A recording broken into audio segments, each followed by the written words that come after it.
Is it 12? Relax. I think it's 12. Oh gosh, I don't Well, know. yeah. I was actually watching some of the older videos. I was like, man, it's come a long way. You've made leaps and bounds of progress, I think, since you first started. Me, maybe not so much, but like, it's amazing to see how different your overall like thought process in games. I'm looking forward to some of the videos of the roles today, because I think that you were definitely doing a lot of thinking as you were trying to figure out like how to handle my guard and a few other things. So that should be good. I do notice that you have a small blemish below your eye. Oh, this little thing, little dinger. Where did that come from? It is a mystery. I don't think either of us know exactly how it happened, but we do know that it's highly correlated with us Definitely happened scrapping. right after rolling because as soon as I came home to shower really quickly and head to an appointment, and my wife was like, "Oh, what happened to your eye?" I was like, "What? What is it?" And she was like, "Oh, you got a mark there. You get." Oh, she's like, "You got a black eye." I was like, "I got a black eye," and I was like feeling. I was like, "I don't feel anything," and I was like, "Okay." So I went in the bathroom. I was like, "That's not a black eye." Yeah, I actually like my like right here is super tender when I touch it. I don't think it can't happen with us. I think it happened just like in a jiu-jitsu class. I don't have a black eye or anything, but like there are a couple of spots like if I touch my nose in the right way, I'm like I'm like, oh yeah, that Oh probably yeah. happened like last week, and then like this one, I definitely have bruises on my. You actually kind of see it. I've got I did. bruises I on saw my that yesterday wrist. when we were training. Yeah, Yeah, forgot to ask you about that. yeah, one of your strategies has been to try to pin my wrists and my arms with your knees. That's You from do it. that's You do it multiple times in the rolling okay. videos that we'll see here. And like, yeah, what a shock that I have bruises on my wrist when you're literally smashing my wrists with your knees. Like, yeah. Uh, you did the same thing to my forearm a few times. If you remember when we were practicing before we were Yep. actually recording, you did that like 3 times. And this is the elbow that you kind of twist it up. And weirdly enough, it's not in my elbow. All the pain and discomfort is muscular, like forearm pain. So Mm-hmm. I've been working on it. And then like 3 different, pre-rolls that we did, you were drilling into that. So later on that day, I went to go try to carry my son in his car seat, and I was like, and I was like, acting like it didn't hurt, like I didn't want my wife to know, so I just moved it over to my left arm.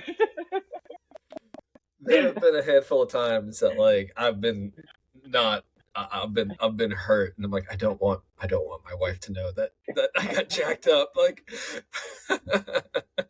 yeah, I can relate. I can relate to that. It's Well, funny. yeah, man. I mean, but that's just what happens, I guess, right? Like, Yeah, totally. we're grown men, and like with kids, I don't think this happens so much because the weight isn't as heavy. But like with us, like when you staple a wrist with a knee, like you're probably gonna end up with a bruise, right? Like Yeah, that's just what's gonna happen, right? yeah. But yeah, all good. I'm besides that, like I'm super sore. Legs are super sore because and we'll I actually uploaded some footage. So Jordan Ooh, is gracious enough to take me on as a customer in strength and conditioning. So that'll be fun. What do you think? I don't think we ever talked about this, but like, should we talk about what our goals should be? Like, first, my strength and conditioning. your strength and conditioning goals? Yeah, I mean, like, doesn't that seem like a relevant topic? Yeah, I mean, I felt like you had told me 2 different times, like you're trying to increase your top strength on those lifts in hopes that it then carries over to a stronger body and performance when you're rolling and probably just in life. I mean, you didn't say just life because a lot of it was like jujitsu talk, but I know you used the term top end strength a lot. That was kind of a phrase Yeah, that you let used me to kind of elaborate. quantify that. Let Go me ahead, please. elaborate. I want to maul people. That's what I would like to do. Does that so that's my goal. Is I want to maul people. Got it. Got it. I want to use this current time of being lighter and less strong than people to work on technique and to work on all that type of stuff. But then like by the time that I'm blue belt Bill and I'm purple belt Bill and I'm brown belt Bill, I'm just mauling people. That's the goal. Well, with that being said, I've been thinking about this in ways that I could bring it up, but since we're, live here around the world, um, you have the potential to do it, right? You have the skill. You're very strong. Yeah, definitely in rolling and things like that. With our lifting, I think that's definitely going to only make you stronger. But we talked about this while we're rolling. Is you say that you don't have that gear to switch into like hyper aggression mode. So Yeah. the question is, then how do you train somebody to then be comfortable with deploying a high level of aggression in any given situation? Yeah, that's a great question. I'm not certain that that's really what I'm talking about.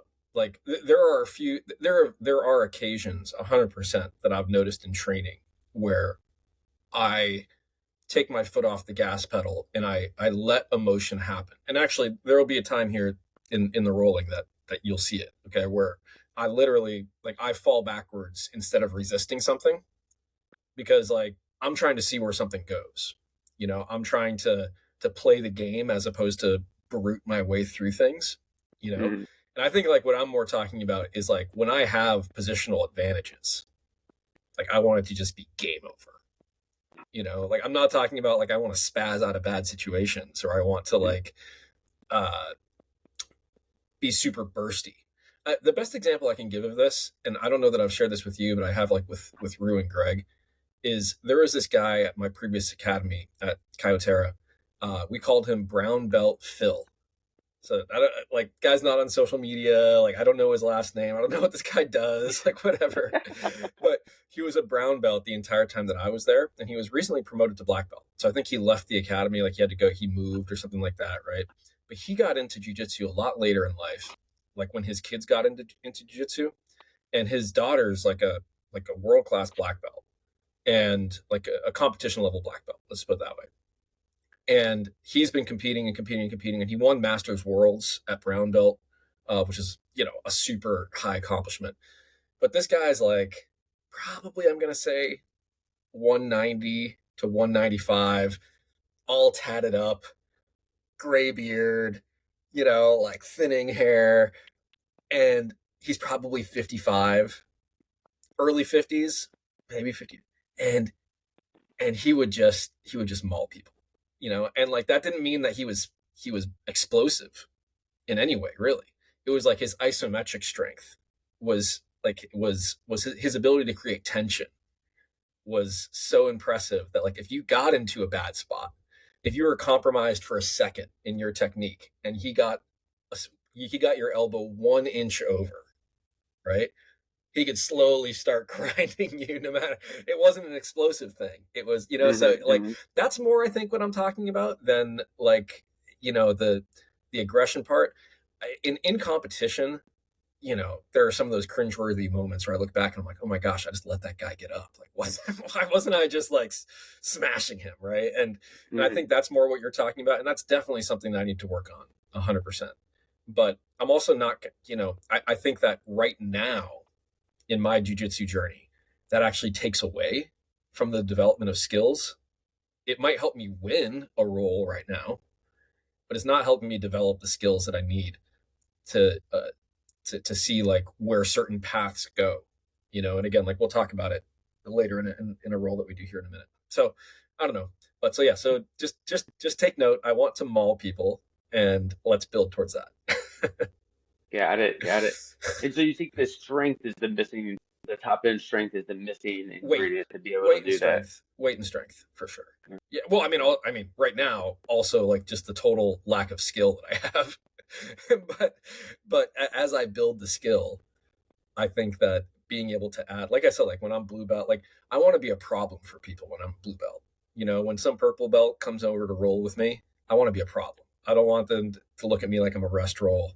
I want them to be like, oh man, like I'm gonna have to work in this round, Mm-hmm. right? And then like as I continue to climb the ladder, technically, I want it to be maybe a little bit more like I want to be that old guy on the mats that that if you get 1 inch out of position is just going Right, to right. to maul you and take your back and whatever. So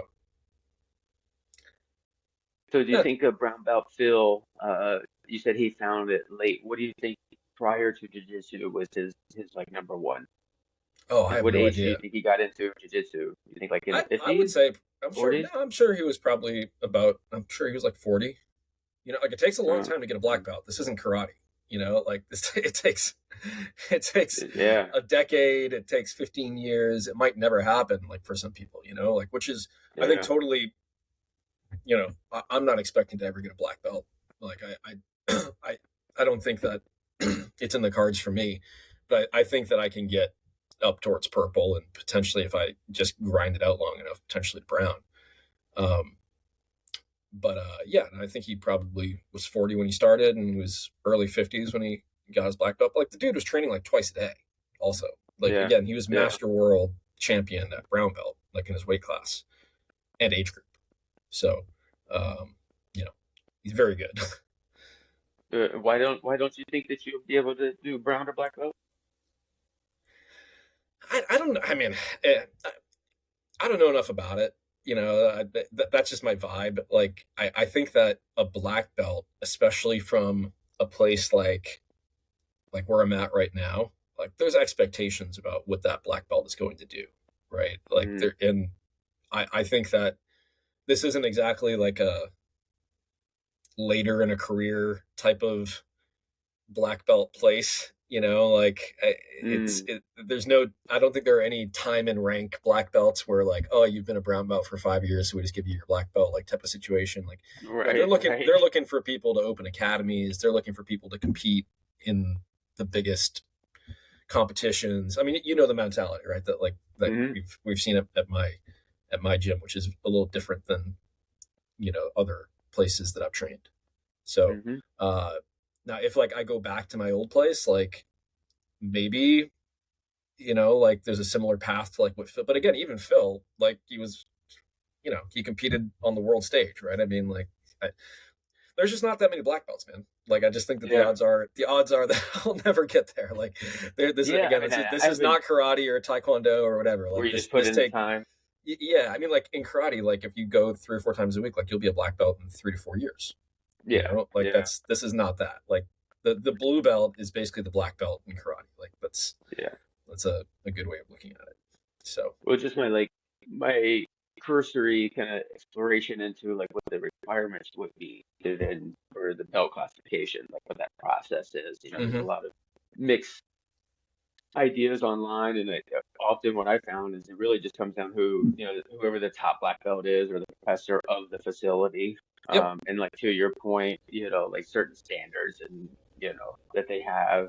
Uh, So, whether it's through the Brazilian Jiu-Jitsu kind of channels, which seem to be maybe, please correct me if I'm wrong, but it seem to be a little bit more defined because you see the school system, like if you think of Gracie Jiu-Jitsu, for yeah, instance, yeah, like kind of like, oh, if you're able to do these yeah. hmm X amount of times, it seems like the no-gi guys who open the academies are on like a much kind of I hate to say serious and like I'm minimizing the Brazilian side, but especially on the competition, like they put a high value on competition and basically putting your skills on the line, and then therefore, because you see oftentimes when guys win competitions, they get promoted.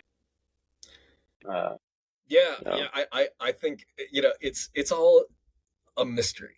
Okay, like it's a total and it's different from place to place. And it's the professor's discretion. On all this stuff. But I mean, like yeah. there are like hardcore Gracie academies that are like mostly attendance based, and then you show instructors that moves. And if Hmm. you can do like if you show up to a certain amount of classes and you can demonstrate a certain amount of techniques, like you get another stripe on your belt or you get promoted from one belt to another. Like that's one way of doing it. Like at Kyotera where I was before, they didn't take attendance at all.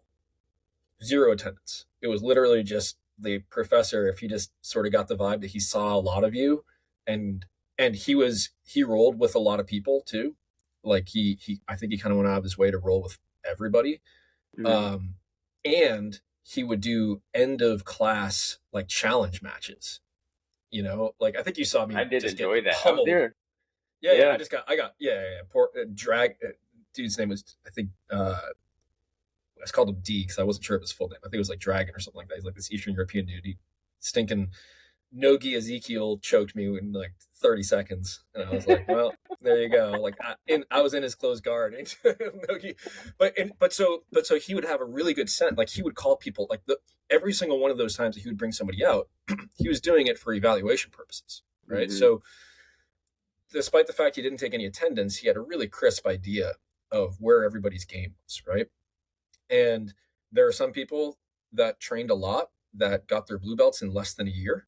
There are people that I knew that were there for 3 years, 4 years that never got their blue belt, that they trained once a week or whatever it was. Hmm. Um, and then where I'm at now, it's a total mystery. I have been there for since the very end of January, and I haven't seen one stripe given out ever, or a belt promotion. Like Wow. I have no idea how it works. Like Yeah. I do know that people do eventually get promoted there, but I've never seen one stripe given out since the end of January, and I go like 3 to 4 days a week. So like you Yeah. would think that I would have seen a stripe given out like by now, but like I'm not. Like Yeah. so it's a total black box mystery. Um, but it's none of that defines your game, right? And that's something that I've quickly realized is that I'll be a white belt forever if I feel like I'm getting better, and Hmm. if I feel like my jujitsu is expanding, and that I have more words in my vocabulary in jujitsu, right? And every day that I'm training, I learn a new word, or I figure out how to make a new sentence, you know. Hmm. Hmm. And I feel like you're like right on the cusp of learning. We were talking about some of the sequences from side control, right? Yesterday when we trained, and the different cycles that you can kind of get into of like, okay, so you try to go to neon belly. If he blocks the neon belly with the inside arm, you staple it, and you start either you go up to neon belly or you migrate over to north south. Or when you become more advanced, you can go for the far side of armbar because you have that near side arm pinned, right? Like Hmm. you can just start cycling through these different positions and creating new sentences with all these different words that you've learned, and it's I mean it, I was training last night, and I was getting mauled by this brown belt, this overweight brown belt. was, and I had the silly idea of playing guard against him as opposed to and yeah, I was just getting ground into the mat. But at the same time, I was like, he was doing something I'd never seen before, and he was doing it at a pace and a tempo that was allowing me to react and to try to puzzle my own way through it, right? And he Hmm. was doing this consciously, you know, Hmm. um, and it was just the coolest thing. I was like, despite the fact that I'm getting like absolutely crushed right now, uh, I'm like learning something in real time that maybe I never would have learned. So, anyways, good times. Shall Yeah. we get into the rolls? Let's see. Let's do it. All right,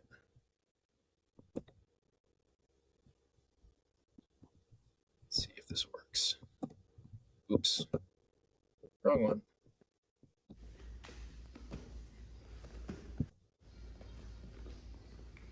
All right, do you see it?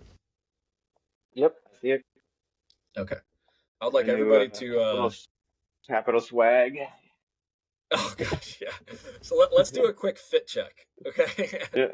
So on the left, we've got Jordan wearing some sort of cherry blossom looking uh nogi outfit that he just bought from Capital MMA. And is this your first kit? Like your first proper like jujitsu kit? Officially, it is. Yep. I mean, I have bought a pair of shorts because I forgot my shorts one time, so I was like, oh dang, I need shorts, so I bought a pair, Okay, all and right. then I But so did buy your a your rash guard first one kit, later. okay, but your first like proper top and bottom kit that you've bought, you went with the pink flowers. Yep, yep. It happened to be pink. It happened to be the pink flower. So this is the summer 2024 Capital, um, you know, And we limited love edition. Capital MMA. We Yeah, let, like, we're not throwing it's any a stones limited here. edition. They're super Uh, nice for letting me come in and train with Jordan, so I'm yeah. not making fun of anybody, but I just wanted to be clear that this was your first. No, This I'm was very comfortable wearing immediately where you flowers, gravitated wearing to. pink. Yeah, I wear my okay. white And sunglasses regularly. These things yeah, don't bother me. you're very secure. I get it. And then on the other hand, you've got Bill, who is experimenting with tank tops and cutoffs, like basically the white trash look, the cutoff T-shirt. You just need those jorts. You need the like jean I shorts do. ones, the little cutoffs. So we're cutting quite the pair here. Uh, We're looking good. But I mean, check out the. I mean, I don't know why. And I've got these little flimsy arms. Like, if you were actually jacked, why wouldn't you want to show off the arms while you're grappling, right? Like, I'm just saying. they look I good. feel like They I'm definitely look onto good. something here. Yeah. Got a little I'm tan onto going so you something. can see the pop. All right, let's see. Hand fighting, collar ties. I'm trying to match your level, right? So as you kind of go down, I'm trying to stay at the same level that you go to. Not trying to give you any openings there.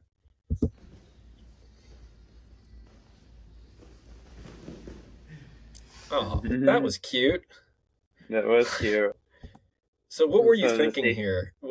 I mean, like, this was a low percentage shot, right? Even Yeah, with it was me, kind of a right? tester. But I wanted to see what you were going to do, if you were going to overreact, uh, which then there I can was that almost, one time I just totally whiffed on you when you shot. Remember when you shot in and, like, I yeah, literally fell on my face? Yeah, so you're waiting I to see if know I would do that. Let's see what we were working with. But you were feeling very heavy, and just, not cooperative. So And you I weren't really giving me decided to good get. looks, Yeah, well, I mean, I'm not trying to which get is good. taken down, but I noticed during this period that you were kind of falling back into some old habits about keeping your head super low. Hmm. Um, so sort of as soon as you finish your shot here, I noticed that when you come up, you have your head super low. And so I'm thinking, I know what this means for me. I'm going to jump a Hmm. guillotine, which I get in super clean. You can't see it from this. Well, you sort of, yeah, you can. Like, look at where my hand position is right there. I've got my arm all the way around. This is position A for a guillotine. Like, the only thing that's stopping me from being able to finish this is the fact that you have control of my left hand. You've grabbed me around my skinny, tiny little wrist. And for the life of me, I cannot shake it loose. So what I need is to be able to connect my hands here. And Hmm. you've got such a good hold on it. This is also one of those things, though, like, I didn't freak out trying to break your grip. I just said, okay, I'm just going to move on to the next thing. Like, that's kind of the difference that we're talking about a little bit, Jordan. Is like, yes, Hmm. like, I've got you in a really good position here, right? Like, this is where you want to be, where you have a deep guillotine in. I'm not pulling up on it, but I'm deep in there. And all I have to do is free my hand and then go for the finish. But when I realize that I can't easily free my hand, I'm just like, okay, no big deal. I'll move on to the next position, which actually ends up not being great for me. but And what but I'm possibly suggesting is add an aggression element to this. What do you do? If say it you're one at more a time. three right now, if you're at a three Yeah. on the aggression level and you maintain this three because you just said, it's not working, what if you can take that to an eight really quick? So what does that look like for you? What it looks like right now is pulling guard. So instead of trying to free my grip, I would jump guard. So I'd literally stand up, like, gain height, and then fall back to guard.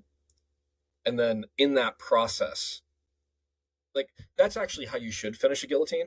Like, I would go for it here because I was already in such good position. I could either shake you off and then just finish because it was deep, or as you've seen, like, Dustin Poirier do like a million times, jumping for the guillotine right here Mm, and just falling backwards onto the guillotine. in that process, you would be most likely be also looking to you catch yourself with an arm, close the distance with me, whatever it might be, and then I can free my hand and finish the guillotine. So like but like I'm not, like maybe I'll do that next time. I don't know, but like I'm not gonna like do an explosive jumping guard motion with you. So okay, You hey, got to give me work one on it. second. Give me 1 second. Yep. I've got a Yep. kid that is screaming for me.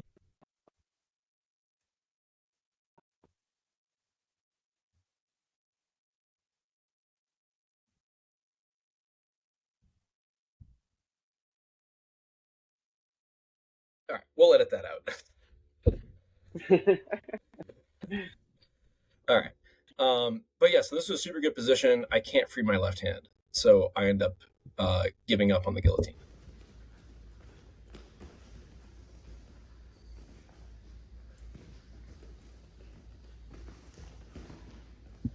Now, this is where, and I'm actually going to, I cut up a separate clip from the alternate angle. Thanks, Tommy. Because this is some wrestler BS. Okay, I, I need to drill this with you next time we're drilling, because I have a good view of it. We'll show it right after this clip.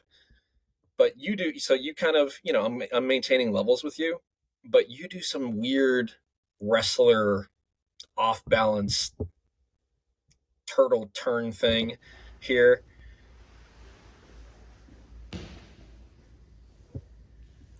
You like reach through with an arm right there. You reach with your right arm all the way across my body and then angle me over there. So I don't know what that was, but that was like the first time I'd run into that before. So Yeah, I mean, I do you don't have know. anything to say for yourself? I don't even remember doing that. No. Uh, I've been watching a lot, and I think that's why I probably was extra trappy on your arms as my legs, because a lot of the videos that I've been watching, I've been paying close attention to, like, just subtle details of, trapping the elbow in, like when you're trying to, make a pass or something. Like how you're done with the guard, like in order to do it, yeah, you can flip them, but to have that arm trap, right? Yeah. To make the leverage that much more easy to roll through. So, just paying attention to that. And I'm very intuitive, dude. You're a high level thinker when you're doing this. Oftentimes, uh, I mean, you hear me joking and stuff. It's kind of space cadet up there a lot of times, man. Like it's like total feeling. I'm just like, oh yeah, oh yeah, I remember this. Let me think about this. So let me do that. I mean, in this time was like I was really trying to force myself to stay focused and think about things. It feels so alien to me, by the way. It feels so alien to Well, me. But when you wrestled back in the day, I mean, I assume you were thinking about things, right? no, it was the same way. I wrestled only just for the physicality of it. I mean, like my wrestling coach was a Marine Olympic wrestler, and he was the in-school suspension guy. So he let out his aggression on me and one other guy. Like we were the only two guys that could handle his pain. And I think a lot of times, like when I went to go wrestle people, I treated it like our rolling session, like my with my coach. It was just like, hey, we're just physical. We're just bringing pain to each other here to see who's going to quit first. Uh, so like, Sounds super technical. exactly. Like, how can we just make this the most uncomfortable for somebody that they're going to want to quit? I mean, that's kind of been my philosophy. When I kind of get into any kind of grappling, is just to make Yeah. the conditions difficult. Yeah. Interesting. Okay. I mean, that's how I was the first 2 months that I did jujitsu. Because I didn't know anything, so I just showed up, and anything they were trying to do, I would try to prevent them from doing it, and then I would just Mhm. try to make things uncomfortable for people. But as you start learning what to do, it uh, becomes more technical, and it becomes more of a game, I think. Uh, And I'm getting there. I mean, because I see it now, and it becomes. I think I was listening to an interview with Mikey. I always forget his last name. Musamichi or Uh, whatever. Yeah. yeah, but he put in just in terms like, I pride myself in being a good problem solver. Like I Mm-hmm. really think out of the box and think creatively, and so he was like, "Look, it's just problem solving." And I'm like, "Oh yeah, that's good." So it's like it just framing it in my mind. So that's how I kind of viewed it. I remember it multiple times when we were rolling, I would just kind of stop. I would sit up a little bit and be like, "Okay, what am I trying to do here?" You know? Yes. And No, 100%. Yeah, and uh, welcome to the party. yeah. Like really, like Finally, Jesus. welcome to the party. Well, I mean, so this right here is a sequence that I'm super proud of because it's taken me almost a couple years of jiu-jitsu to get comfortable inverting and using my legs in ways that were not intuitive me to start with or for me to start with. So I did that whole little clip on this, that I posted on Instagram. But Hmm. when you off balance me like this, you should have just been able to fall directly into the north south position, right? Chest to chest, I'm in a lot of trouble, right? But as I was going through, I framed with my arms. I let my head swing towards you as opposed to fighting it, basically. And then I brought my knees to my chest, which you'll see I'm beginning to do right here. And then I make contact. So at this point, like I'll have my knees to my chest and I make contact with the foot that you can't see right now has begun to post on your shoulder, preventing you from coming any closer. So at this point, I've got arms and I've got a leg in the way that are creating frames while I'm upside down and inverted.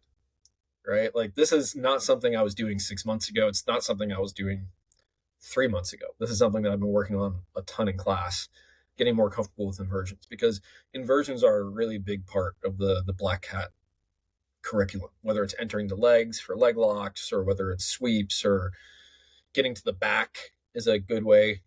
Inverting is a good way to believe it or not. It doesn't look like it from here, but there are ways that you can get to people's backs through inverting. So this is just a whole new thing that I'm trying to do, and then having the presence of mind once I'm upside down to be able to swing back around while maintaining my frames.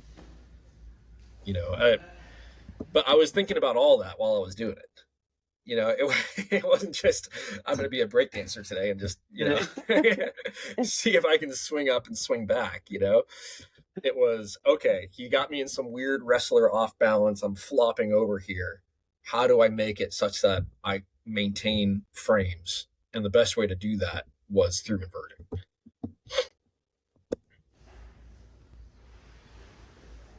Here's the off balance, framing with my hands, framing with my leg, and then swinging back in.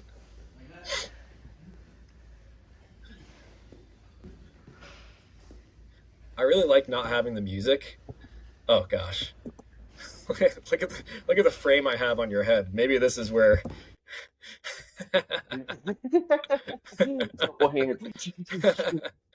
well, if there was one thing that I've realized that I haven't been doing aggressively enough with just you is framing.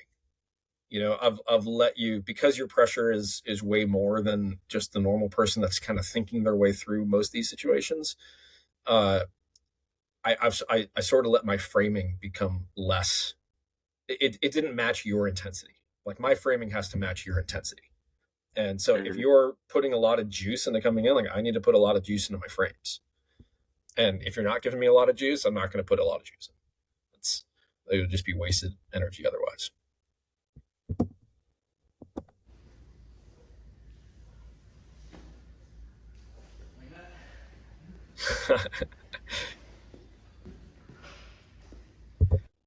So are you thinking about doing an X pass here? Is that what you're trying to do? You're trying to, I Yep, think you, yep. I'm thinking try to press that down. I'm trying to get my head into your chest or stomach, mm-hmm. but you're obviously framing very well. That's when I'm like, all right, let me get this freaking hand out of the way here, so at least I can get one out of the equation.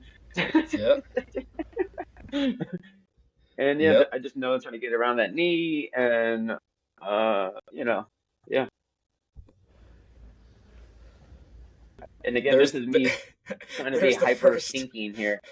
there's the first staple of the of the wrist. I don't have any bruises on this hand, though. I do have these scrapes. Thank you very much. Definitely came from you, but it's all right. Look at this. Oh, gosh. Yeah, that didn't feel good. Quick.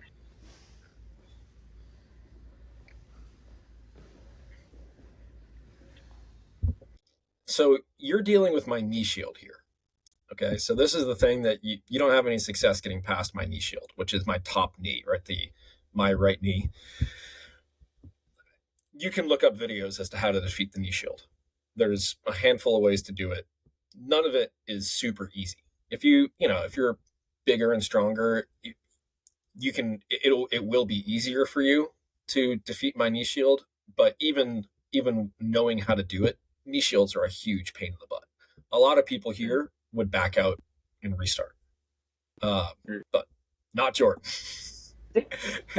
Jordan is going to eat my knee shield for the next 45 seconds. I felt very comfortable there. I felt very comfortable. I was just thinking, again, give me a chance to think a little bit. I got your leg trapped. So I'm like, you kind of bumped me a little bit there, and I'm like, oh, get better balance. Yeah, you're doing a good job trapping the bottom leg.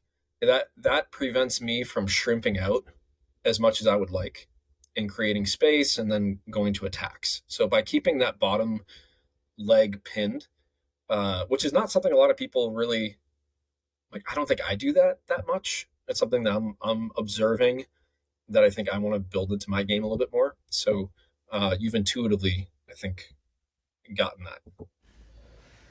Thank you, Khabib. And what I'm doing is basically trapping that leg and just trying to inch up your thigh. And my objective, I told myself, was just get the side control. Yeah, like I just wanted to get the that's what everybody control. Tries to do. That's called passing the guard. That's called passing the guard. Yes. Oh, really? Your objective was to get to side control? Unbelievable. Easy peasy.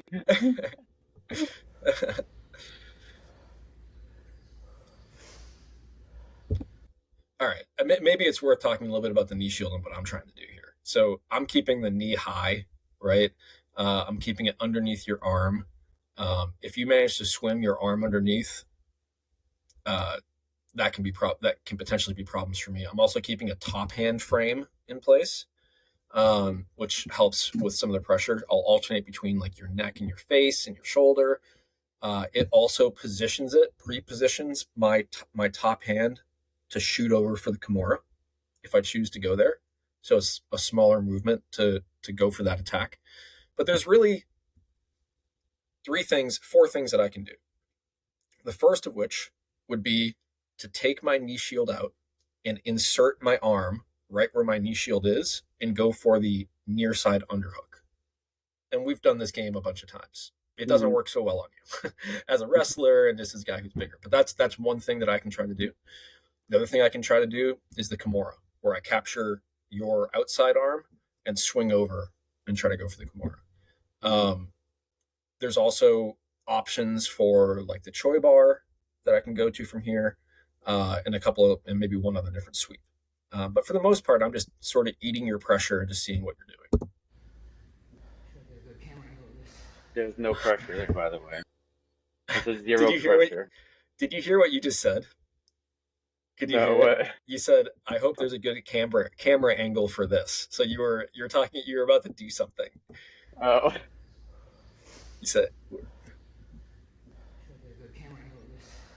"Got to get a good camera angle with this." Is what you said.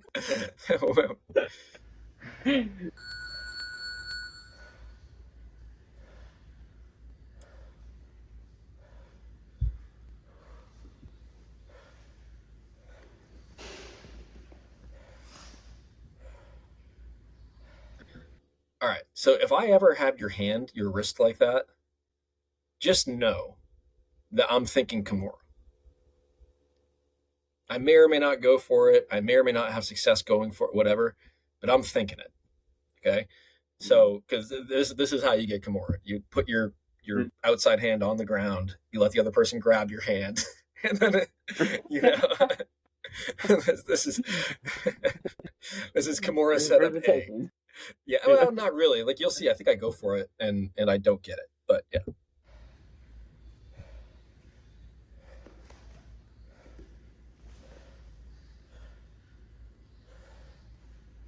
Back to butterfly guard. That was when I was thinking kimura.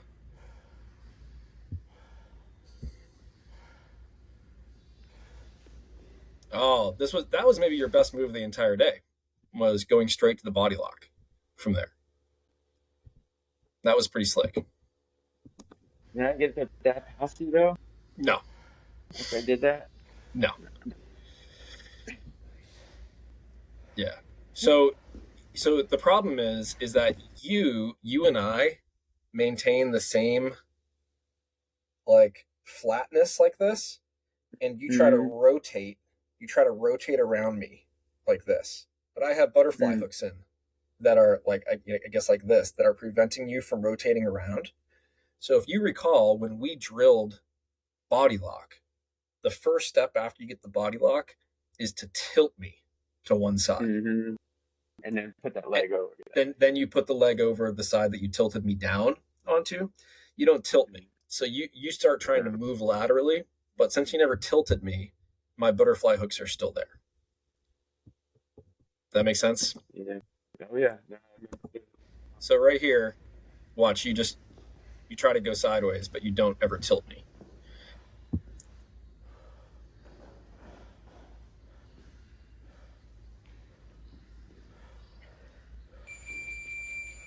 So you see me doing it right there. That's when I remembered, like, yeah, I forgot to tilt them Yeah, earlier. Because then but you pulled it but full guard. Or, but and I was this is like, a damn bad idea too.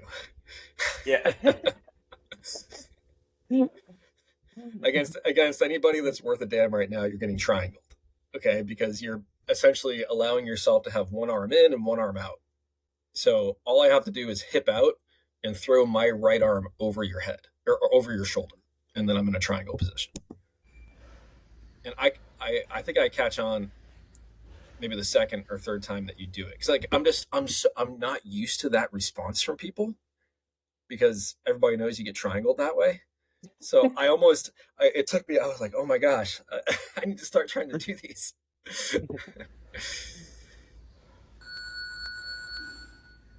Okay, see right there, you did it again.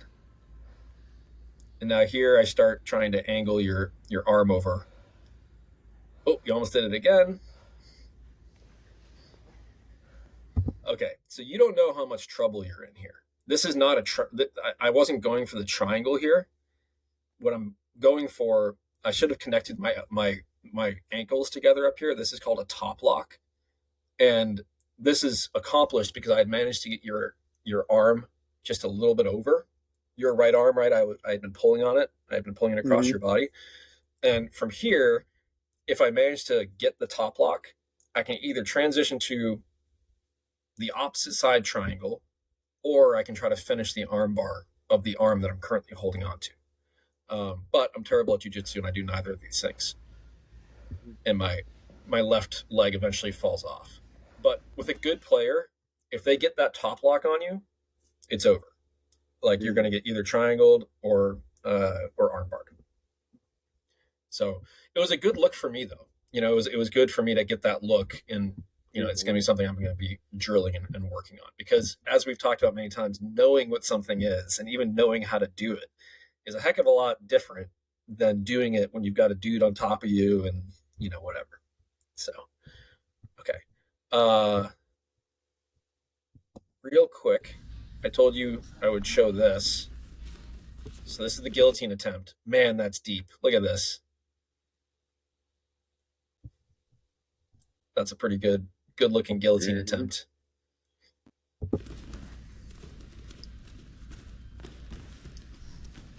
Thank you, Tommy, for the alternate angle. Shout out to Tommy. Shout out, Tommy. Start training jiu-jitsu, dude. Yeah. Okay, so you're going to you shoot your forearm through. Yeah, so your right arm comes. This is getting close to what's called an anaconda. If you could then bring your left arm up and grab your left arm with the arm that shot Right. through, Mm. and then you're actually going to spin me in the opposite direction. You're going to spin me to your right. Um, that would, you can end up getting into something called an anaconda choke from there. Anyways, cool story. Okay. Moving to my passing, we got to speed this up a little bit. We're at 45 minutes here. Look at you with your little hooks. Little sticky feet. Look at you. Oh, shout out to the Yeah. feet guys. There's some Shout souls out. for you.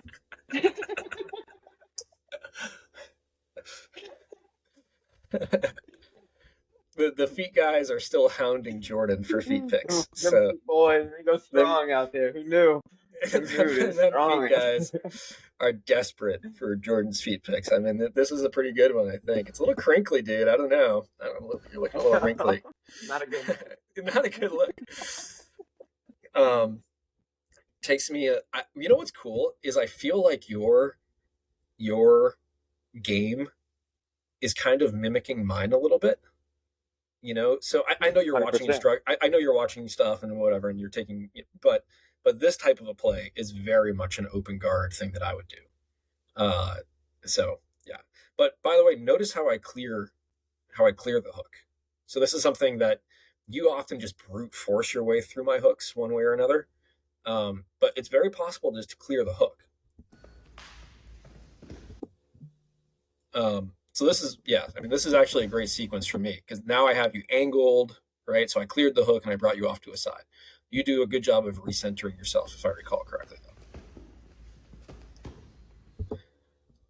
Just as a side comment, and I just want you to think about this, there's no right or wrong answer to any of this, but the whole time that you see me passing here, am I ever on my knees?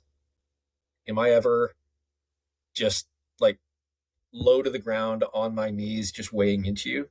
Or am I up on my feet, trying to move around your legs, trying to move around your posts, trying to, there's different schools of thought to everything. Okay. Mm-hmm. But also consider what you saw like at CJI in other organizations. It's generally thought that if you try to pass on your knees, which is what, it's a little different if you're in somebody's knee shield, right? That can be a situation maybe where you're in somebody's knees, but you're really big on keeping your legs back and leading with your upper body, pressing forward with your upper body and keeping your legs as far away as humanly possible. And then usually you try to rotate, that type of thing. I mean, against better guys, you're probably just going to get triangled or you're going to get guillotined or whatever because you're leading with your head. It's maybe not what a lot of people would suggest, right? Whereas there's a lot of pathways to pass in the guard that are more what I'm trying to implement here. I'm not doing any X passes, right? I'm trying to play in your open guard, and I strongly encourage you to do it as well. Just getting another look, right? I think that what you're doing is fine for the most part. But there's a reason why high level guys don't do what you're doing is because you're exposing your neck in significant ways. I mean, I've definitely seen it. You can see when I replay the video, putting my hands in. You put my hands in. You get a guy that's, really working on those inversions. As soon as we see it, because we see it on the high level, like boom, that hand goes down, they just like literally boom, like throw their whole body and hit right into that armpit. I mean, look, you're going to have similar questions if you try doing this with me next week, where you're like, I'm not going to just pancake pass, where I'm going to lie on him and put my feet out as far as I can and try to rotate, which is the majority of your passing. And you've gotten better doing the X pass. Before you just do that without any technique. Now you're doing it more like an X pass. But if you try to do this, I'm going to be entering your legs. Right, I'm going to be doing De La Riva hooks. I'm going to be inverting. I'm going to be doing all sorts of different off balances. It's going to be a totally different. You're going to go, oh my gosh, I didn't know any of that existed. And then you can start trying to incorporate that into your game when I enter like this, right? So, anyways, just food for thought.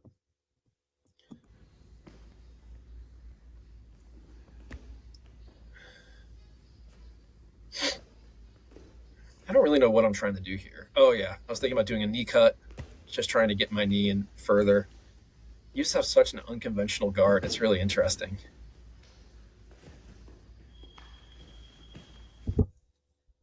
So did you see that little move there where I split your legs with my knee? Right there. Mm-hmm. I'm not used to people pinning their knees together like this. This is something there's probably a reason why you don't do this. I know that you're just trying to protect the family jewels and everything. but but Self-preservation, man. yeah, but there's probably I guess what I should be doing is stapling. See how both your legs are turned away from me? This probably should Yeah. turn into um what's Yeah, the like a name of knee it? staple. Drive that right Yeah, knee like straight down to the ground. there's a term for it, but Which yeah. you've done that before. You've done that before for me. Because I've I had a don't know if I bruise on the inside have. of my This leg is from not that. this is not a pass that I'm super familiar with, where you push things. It's not a leg drag, right? So the leg drag would be if I got your inside leg up and over my hip on my right hand side. This would be more of like a staple pass, like what you're talking about, which I've never done. So that's a big weakness. You just do a really good job of getting back to square. I'm very impressed with that. By the way, at any time during any of this, I could always just fall back on a straight ankle lock, like my buddy did, right? Because you just keep your legs. You're. This is the weird thing about what you're doing. You're not actually framing on me. Like usually when you frame, you put the soles of your feet on hips or on shoulders. You're not actually doing any of that. It's just like it's just your legs are just so big and everything that you just make it really hard to kind of get through. You're pinching your legs together, you're expanding your legs, you're pinching your legs. You're not actually framing. It's really kind of bizarre. I'm framing. I'm doing some framing. Show I'm me, hooking there. dude. It'll come in a second. It'll come in a second. Uh-huh. So I'll move dude, up. You just took your leg out and moved it all the way to the other side of my body without ever framing on my body. Watch. You didn't even try to frame on my body at any point. Well, not on that one. And now you're not framing either. I was basically shielding with my knee there. Yeah. No, once you get to your knees, sure.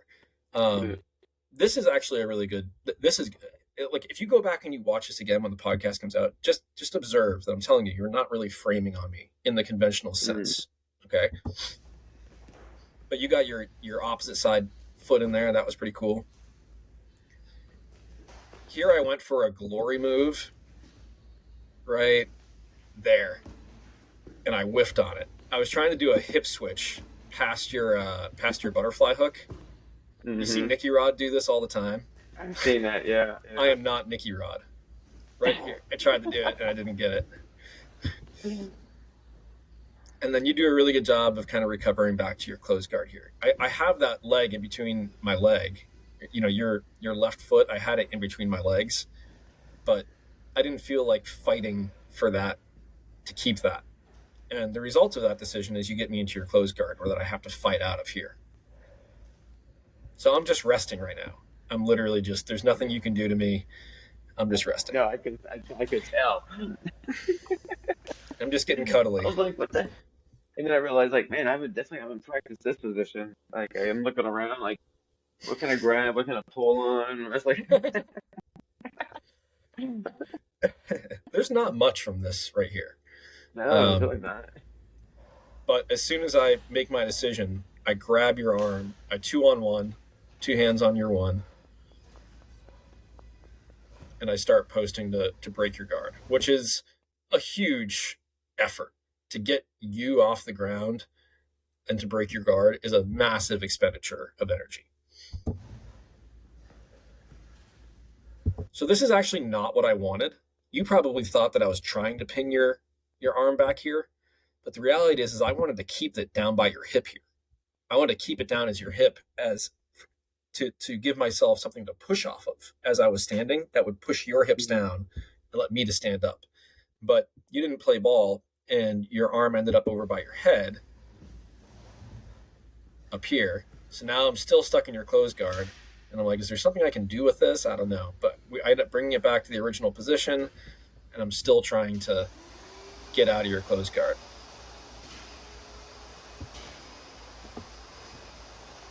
I mean, why wouldn't you want tank tops, man? Look how ripped my guns are. You don't want to see this? Okay, so this is where I went with it, and I didn't fight a movement because I frankly just wanted to see where it went, and you did a great job. Like you deserved this, not sweep, but this off balance. You deserve this. I could have fought this more, but the way that I roll is he did something that caught me off guard. I'm probably going to learn and grow from where this position goes, and I'm going to go with it, as opposed to I'm going to, damn it, like no way, I'm going to keep this Make it position no happen. matter what, you know. So Yeah. that's my mindset. So what you're doing, and you don't know that you're doing it, is a dummy version of a tripod sweep. Okay, so you've got your hand around my ankle. You're going to create backwards pressure by extending your hamstring. And the way that I could have fought this is by just moving my right leg back. You don't have anything really hooking my right leg that keeps me in place. Uh, if you knew how to do this sweep, you would know how to hook behind the knee on what would be my right knee that's facing, I'm facing away from you, so my right knee. But you kind of intuitively got into this position where you off balance with me with, you have three of the four parts of a tripod sweep right here. And it was good enough to get me going. And I could have really reacted differently, but I was like, okay, let's just see where I end up. So if you'd taken your left knee and hooked around my my right leg, there would be Mm. nothing for me to do in this situation. But I could have stepped back. Now this is where I get my ankle caught, and I could not get my ankle out to save my life from underneath you.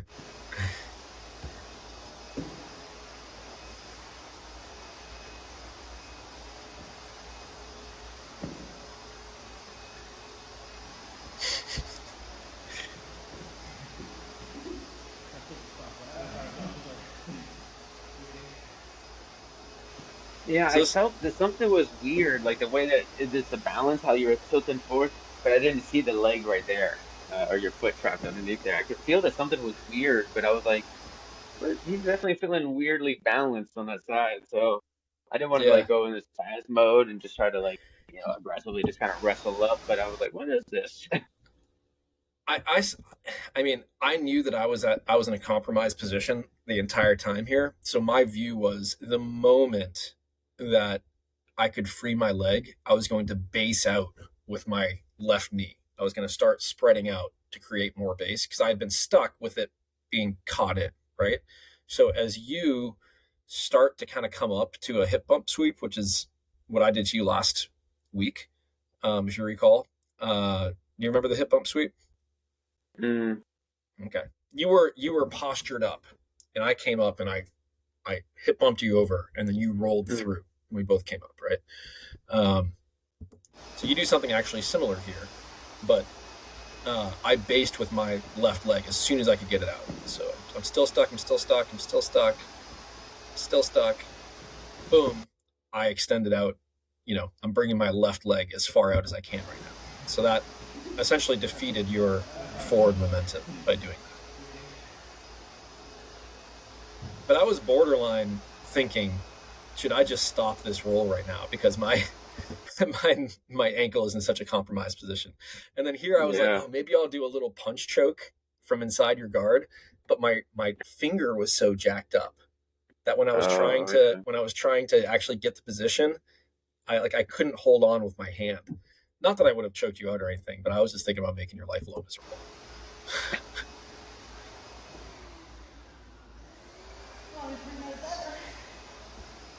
And then I finally got out of your closed guard there, right when time expired.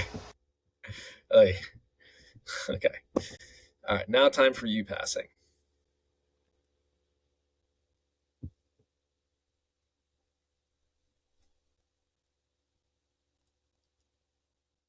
Okay, so you're already sort of in this position that I was telling you about, right? Your feet Hmm. are way back. You're leading with your head, right? Uh, Good for going against me. not so sure it's good for higher level people.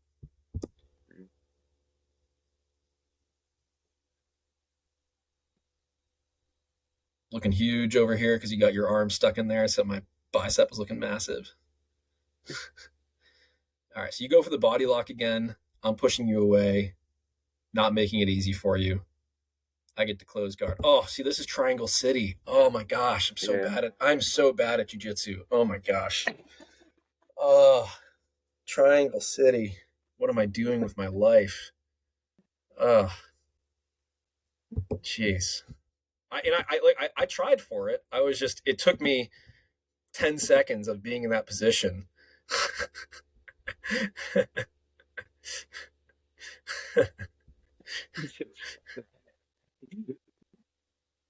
Yeah. You do a really good job there. That's great. Doing a lot of good stapling. I kind of exposed myself. I managed to get to shrimp back out a little bit, create some space. Good recovery. Again, this whole like just hanging out on your knees, pushing forward thing. You know, I don't know. They need to reevaluate. I don't want to beat a dead horse. I'm just saying you don't see many people doing this. Okay.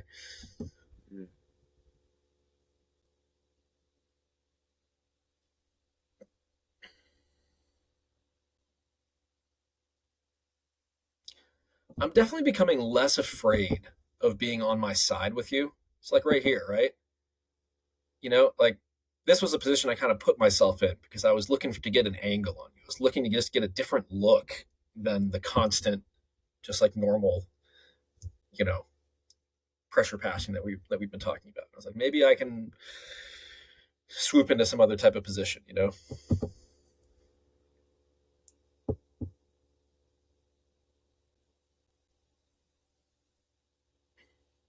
Check out those guns, looking good. Yeah. So this type of passing from your knees thing. Yeah, and what I'm doing, I'm just kind of telling myself, I'm coaching myself to slow I know, down. I know, I know, I know. So I want to, not that I don't do anything different than that, because I mean, I would have just been more head forward if I didn't tell myself that. No, look, dude, Uh, you had a strategy here that was way more yeah, evolved than any other time. Like, look, you clearly go and you try to trap my leg, right? You're trying to trap my pin my bottom leg. Now you're stuck with my knee shift, right? And I decide to hip out. I got something for that next time now. Oh, do you? Oh God, I almost got you the triangle right there. Look how close that came. Because you were. Oh yeah. Not today. Not today, Satan. But then I think I realized, oh yeah, look at you. You're gonna try to pin my arm again. No, this is when I try to put it behind your back. I was like, Oh this yeah. effing Oh gosh. arm. This I is was the like, most I'm gonna embarrassing get this position. out of my way for a while. I'm so glad you didn't get this. I got hip to it real quick, and I was like, I can't let this happen because you got it on me once before, and it's the most humiliating, demoralizing position.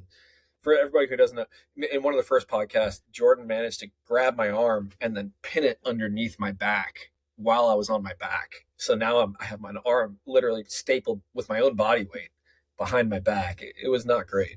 Rather convenient. So I was like, no way am I going to let him do this again.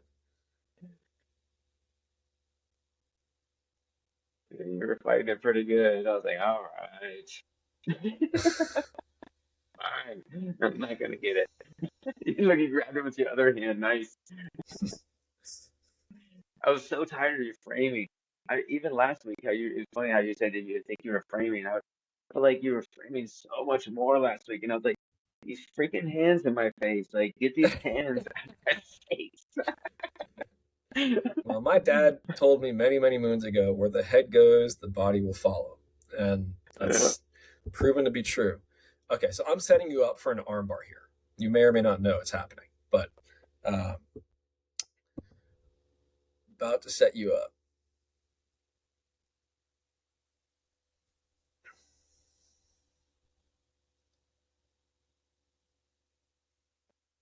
Oh, yeah. Inversion.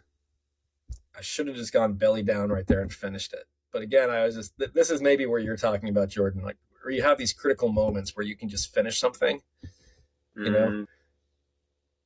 This was a good example of that, where I had done a ton of work to get to this position, right? Everything is all systems go, right? Your hand is all the way up, or, you know, I've got a good I was bite reaching on. for your neck. Yeah, you had no idea what was happening. Yeah. I had a good. Make it easier for you. Yeah, I had a good bite on your arm. I inverted to get, you know, to actually get to the armbar position. And with the strength differential and all that type of stuff, I should have just gone belly down. Do you know what I mean by belly down?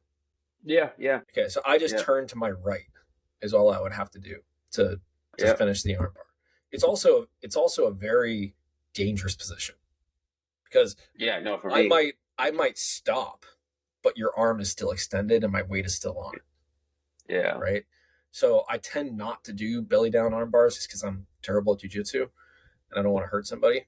But this is a situation where if I just rolled through right there, you know, actually right there.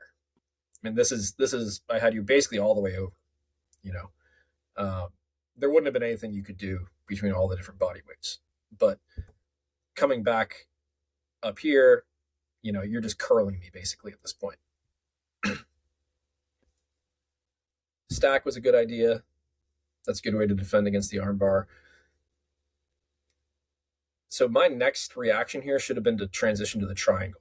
So instead, I brought my leg all the way around. If I had stopped it just on the other side of your head, I could have very realistically entered a triangle choke from here. So that's a transition that you drill a lot. And I just wasn't that good at it. I just ended up sliding off you, basically. So right there, I came all the way around back to close guard instead of stopping up higher. And I'm thinking, oh man, that was a lot of work for nothing.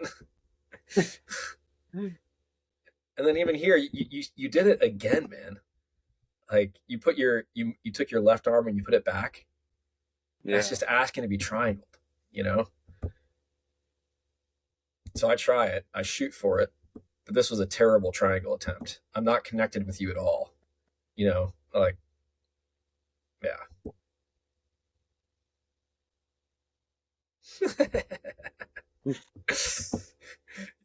I think you were getting a little, you were like, it's time to threw that over. And then when I'm framing on you here, I could hear you going, oh yeah, as I was framing. And then this final little bit though, where I get the foot back in here, right? You know, it's like I make enough space and I shrimp out enough that I'm able to get my leg back in, and then I'm recovered back. I'm recovered at this point. I'm in good shape. Yeah. But every week is new, man. Yeah. This is our longest podcast, an hour and 10 minutes. What have we been talking about? Well, like the first 20 minutes is like working out, that kind of stuff. Yeah. So. Oh yeah. And then just for everybody to see. There we go.